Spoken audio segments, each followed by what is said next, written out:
Welcome to Influential Entrepreneurs, bringing you interviews with elite business leaders and experts, sharing tips and strategies for elevating your business to the next level. Here's your host, Mike Saunders. Hello and welcome to this episode of Influential Entrepreneurs. This is Mike Saunders, the Authority Positioning Coach. Today we have with us Sean Rosensteel, who's the founder of Savvy Pro Web. Sean, welcome to the program. Hey, thanks, Mike. Excited to be here. Yeah, I'm really interested to talk with you because you are a web designer that builds websites to increase credibility, which speaks my language, but more importantly, to generate leads and to win clients. Because if you just have an online brochure, who cares? We want to generate leads and win clients. So give us a little bit of your background and your entrepreneurial journey, and then we'll dive into what you do on web design. Yeah, thanks so much. Well, I bankrupted my first business. Hey, there's a way to start off.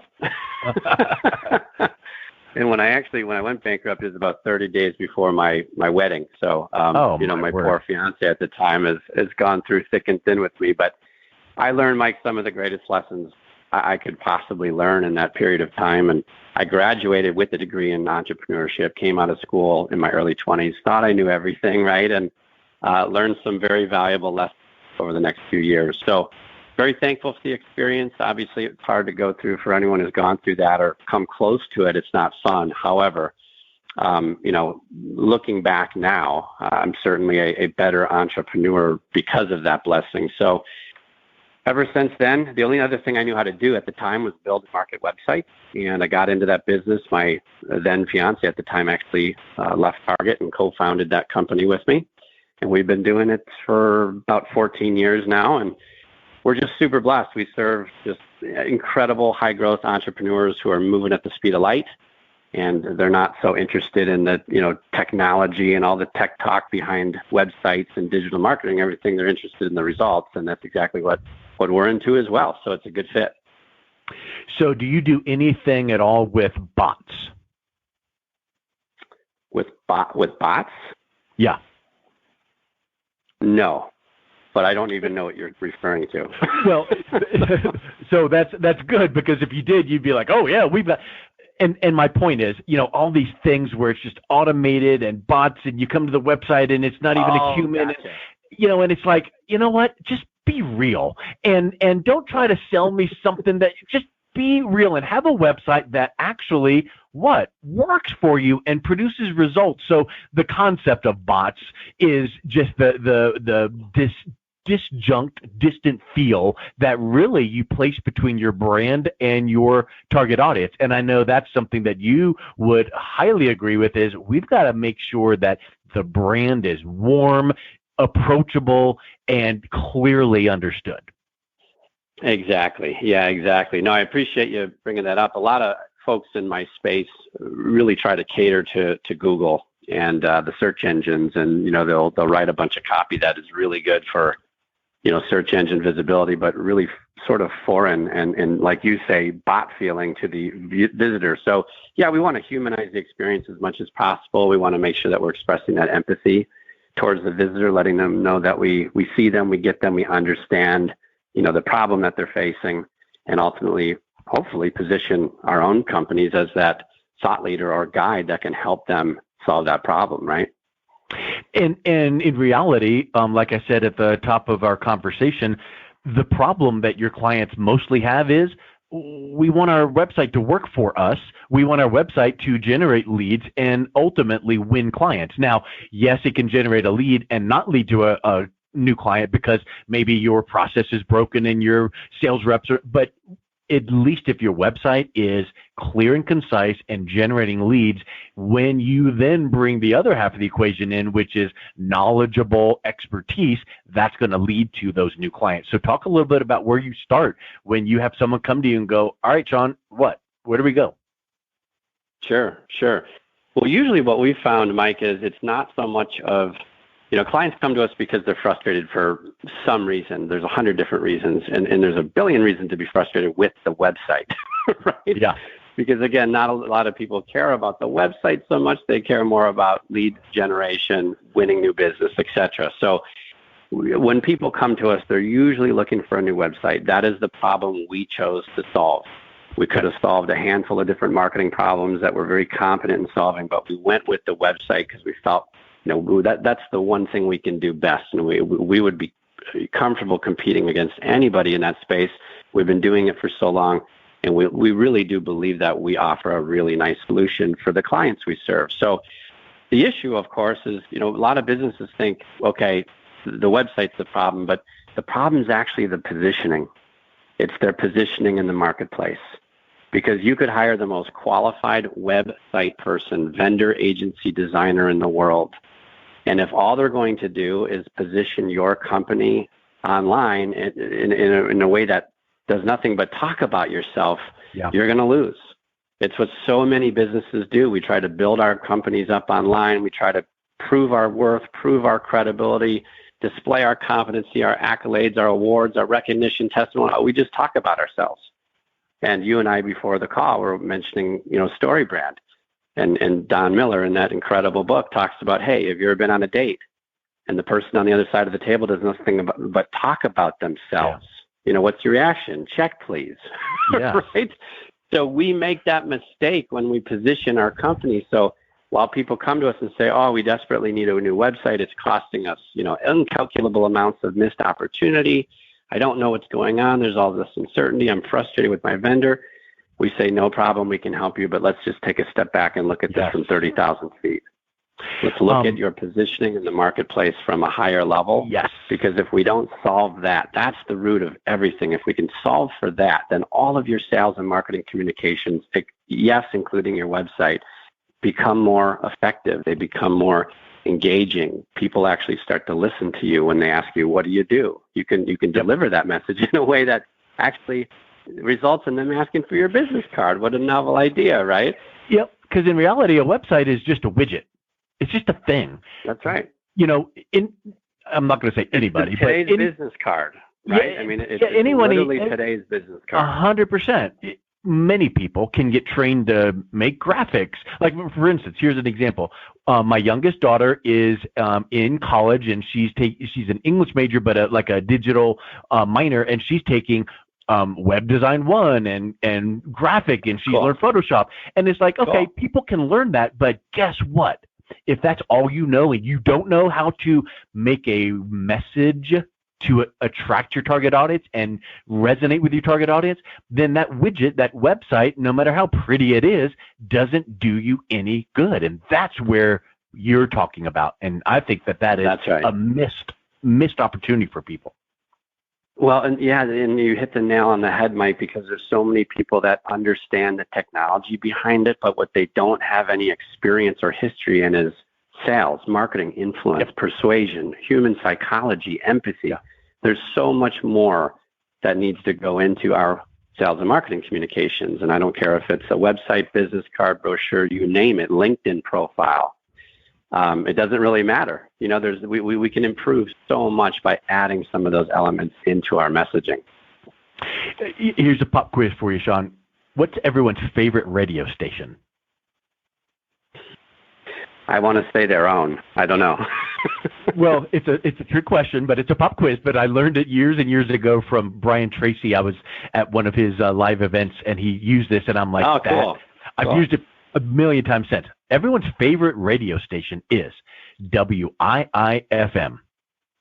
What's in it? What's in it for me? Yeah, exactly. So if we can dial in our messaging to what's in it for me from the perspective of your target audience, then your website isn't going to say, we provide you and I've got the experience of and I can give you the results. It's going to talk to them. And I bet you that if we were to jump onto a Zoom and a screen share and look at 10 random websites, I'll bet you that 9.5 of them would fail that test and go, oh, it's not really talking to the customer. It's just propping them up. And you know what? The customer doesn't care about that. They want to get their itch scratched. Exactly. Yep. No, I love it. What's in it for me? What problem do you solve? And that's what's interesting is, again, we make this mistake of, we provide 12 services. So we've got to have 12 service lines on our website. And we've got to show everybody all the little things we do. Well, usually with our clients, when we peel the onion back a little, we pop the hood and we say, well, let's look at the allocations of revenue. Usually 60, 70, 80% of our clients' revenue is allocated towards one service line. Yeah. And then what we discover is a lot of those ancillary, that's right. And a lot of those ancillary service lines are upsells, complementaries, add-ons, things of that nature. So we need to get to that one question, which is, what problem do we solve? And we'll call it the controlling idea of our marketing narrative, right? It's like you look at movies. Some movies are great. Why? Because they have a controlling idea. Don Miller in StoryBrand talks about the movie Speed. What's the controlling idea? Keanu Reeves is on this bus. There's a bomb. If it goes below 53, whatever miles per hour, everyone's going to blow up and die. That's it. 90 minutes, edge of our seat. The movie did great because that was the controlling idea. And everything, every subplot, everything about that movie revolved around that controlling idea. So we, as entrepreneurs, business owners, etc., marketers, we need to come up with our own controlling idea and then stick to that narrative. And it all comes down to, what problem do we solve?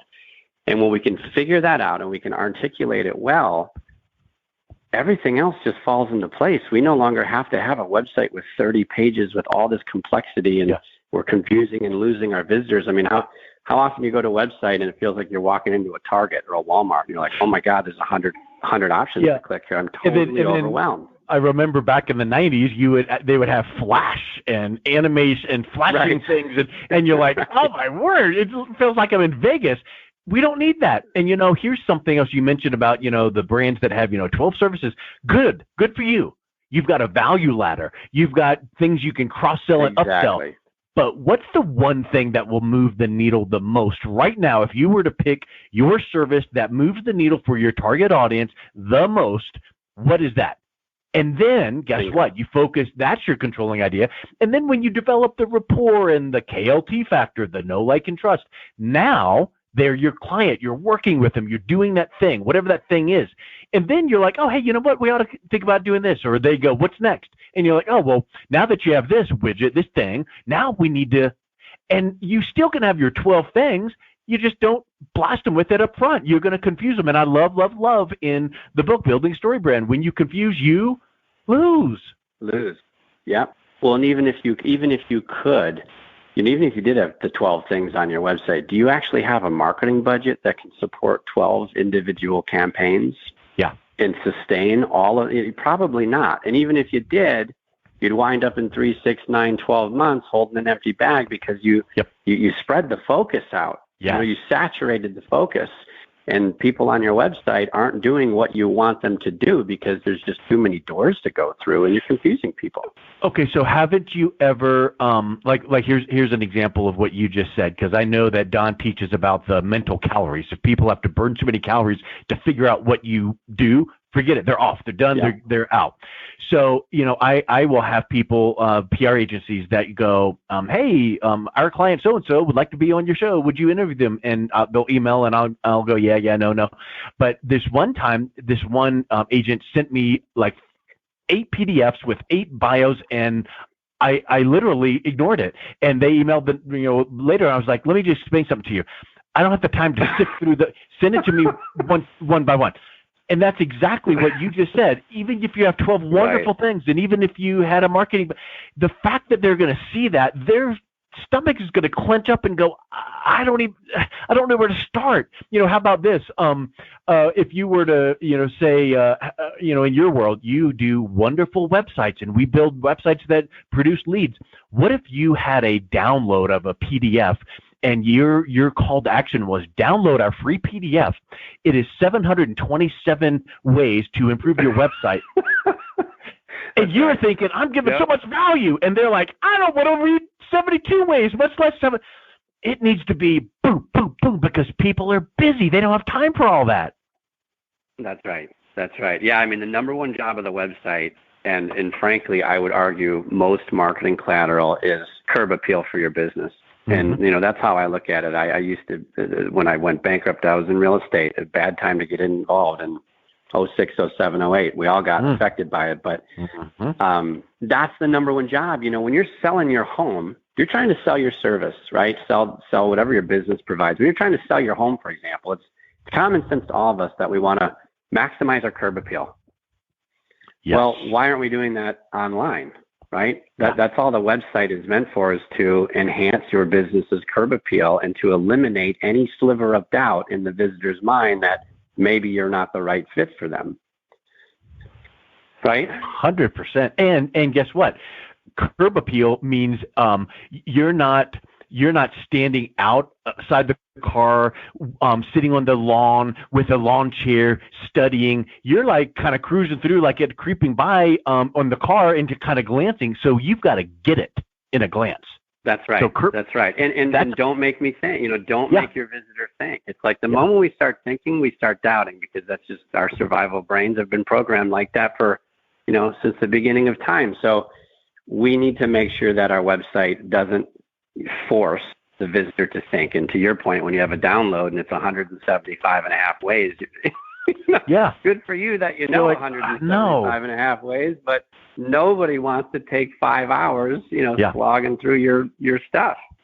Okay, so let's say that someone is hearing this and they're like, okay, I understand your methodology, sounds good, but what is the actual timeline? If we have a website that we don't like and we want to end up with a nice website doing it your way, is it like a 12-month process and I got to go through, like 19 coaching sessions, or what is the timeline and the process of getting a website done, starting with the messaging? Because that's different than most designers. Sure. Yeah. Well, it takes about 257 and a half hours of our clients' time. Yeah, right. I'm just kidding. So we usually start to finish, we usually do websites within 30 days or less. Wow. We've got an incredibly streamlined process. And because our clients typically are these high growth entrepreneurs, we 100% understand the demands on their time. So what we've done is we've created a very nice process. We call it our simple process, that only requires about 2 to 3 phone calls with them over the course of maybe 2 to 3, sometimes 4 weeks, depending on the scope of the project. And we do our best to set expectations. We've learned that setting expectations is just such a gift to give other people. We appreciate it. Most people appreciate it. So we kind of make sure we go in there eyes wide open. We pre-schedule everything. So we have a clear messaging strategy session. That's where we identify the story brand for the company. We build a brand script and a one-liner and a company story and all that good stuff that really positions our clients as the guide in their prospect story. And then we have a website presentation a week or 2 later. It's a pretty quick process, but again, it all depends on the scope of the work. We're not building, Mike, 2,500 SKU e-commerce sites. We don't do e-commerce. Most of our clients are service-based. They're handshake companies. They could be insurance brokers or financial services. They could be accountants. They could be attorneys. We just worked with a couple M&A firms out of Chicago over the past few months, which has been a really fun experience. They're consultants. So, these aren't crazy 100+ page websites. These are 5 to 10 page machines that convert visitors into leads or into quote requests or into scheduled appointments, book calls, or whatever else.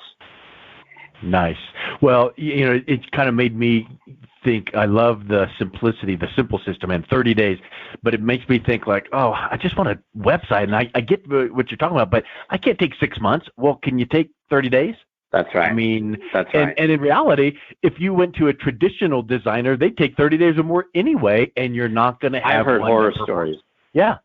Yeah, I've heard so many horror stories, and the problem is, like, when you're hiring, I don't care what it is. It doesn't have to be a website. It could be a business card. It could be something simple. But, like, no matter what, you have to hire somebody who's going to help you define what success looks like for you, but then hold you accountable to that initial vision of success.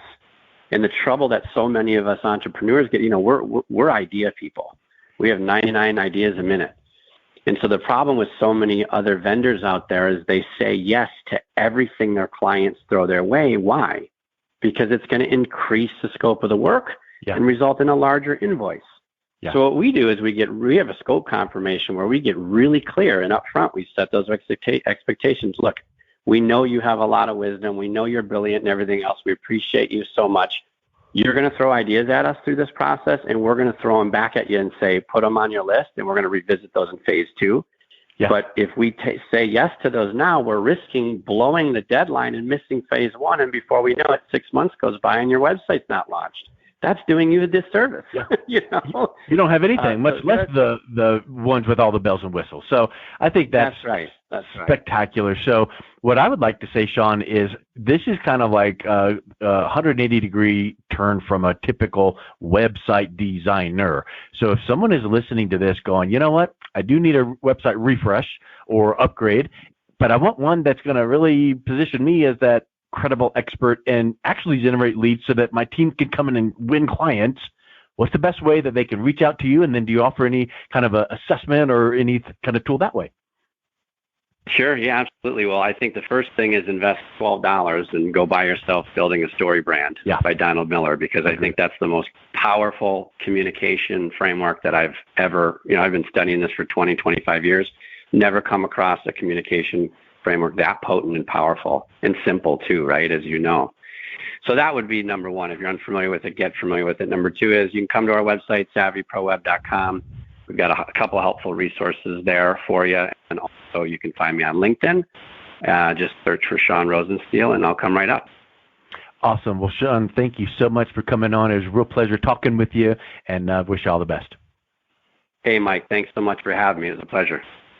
You've been listening to Influential Entrepreneurs with Mike Saunders. To learn more about the resources mentioned on today's show or listen to past episodes, visit www.influentialentrepreneursradio.com.